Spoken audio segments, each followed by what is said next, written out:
ఆంధ్రప్రదేశ్ రాజధాని అమరావతిలో సిఆర్డీఏ భవన నిర్మాణానికి సంబంధించి సిఆర్డీఏ ఓటింగ్ లైన్లని మళ్ళీ ఓపెన్ చేసింది. అంటే ఓటింగ్ ప్రక్రియని రీఓపెన్ చేసింది.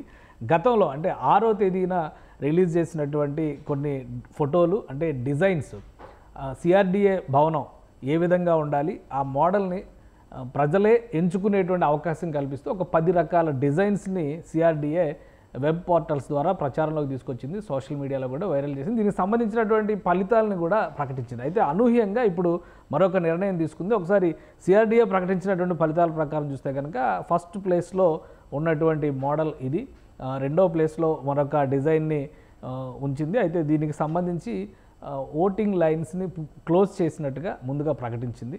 దాని ప్రకారం రిజల్ట్స్ని కూడా అమరావతిలో నిర్మించనున్న ఏపీ సిఆర్డీఏ బిల్డింగ్ డిజైన్ కోసం నిర్వహించిన ఫలితాల్లో ఆప్షన్ 4కు అత్యధికంగా 3,354 ఓట్లు లభించాయి అని సిఆర్డీఏ స్వయంగా అనౌన్స్ చేసింది. అయితే ఇప్పుడు అనూహ్యంగా మరొక నిర్ణయం తీసుకుంది. రెండో స్థానంలోనేమో 10వ ఆప్షను, అలానే 8వ ఆప్షన్ ఏమో 3వ స్థానంలో ఉంది. ఈ బిల్డింగ్ ఎలా ఉండాలనే దానిపైన వెబ్సైట్ ద్వారా నిర్వహించినటువంటి ఓటింగ్లో ప్రజల నుంచి వచ్చినటువంటి స్పందన ఇది. ఓవరాల్గా 9,756 ఓట్లు పోలయ్యాయి అనేటువంటి మాట సిఆర్డీఏ అనౌన్స్ చేసింది. ఇప్పుడు అనూహ్యంగా మరొకసారి ఓటింగ్ లైన్లని ఓపెన్ చేసింది.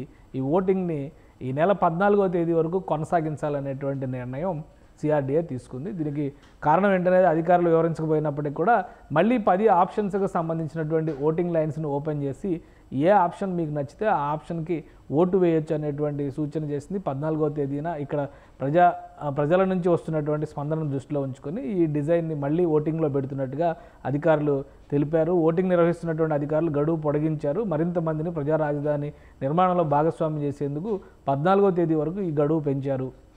ఇప్పటివరకు ఓటింగ్ చేయని వాళ్ళు మళ్ళీ ఓటింగ్ చేయొచ్చు, డిజైన్ ఎంచుకోవచ్చు అనేటువంటి సూచన చేశారు. ఇది సిఆర్డీఏకి సంబంధించి అనేక భవనాల నిర్మాణాలు జరుగుతున్నాయి. సిఆర్డీఏ అడ్మినిస్ట్రేటివ్ భవనానికి సంబంధించి కోర్ క్యాపిటల్ ఏరియాలో ఆ నమూనా ఎలా ఉండాలి అనేటువంటి అంశాన్ని నిర్ణయించడం కోసమే ఈ డిజైన్ ఓటింగ్ ప్రక్రియని మరొకసారి తెరపైకి తీసుకొచ్చింది. 10 రకాల డిజైన్లని 2 ఆప్షన్స్తో అంటే 2 మోడల్ ఫేస్ లిఫ్ట్, ఒకటి ఫ్రంట్ లుక్ అలానే ఒకటి సైడ్ లుక్ ఏ విధంగా ఉంటుందనేటువంటి విషయాలపైన 10 రకాల డిజైన్లని సిఆర్డీఏ రూపొందించి ప్రజలకి ఓటింగ్ కోసం అందుబాటులో ఉంచింది. అందులో మీకు నచ్చినటువంటి ఆప్షన్ని ఎంచుకోవచ్చు. ఓటింగ్ వేసిన తర్వాత ఓటు రిజిస్టర్ అవుతుంది. 14వ తేదీ తర్వాత రిజల్ట్ అనౌన్స్ చేసింది.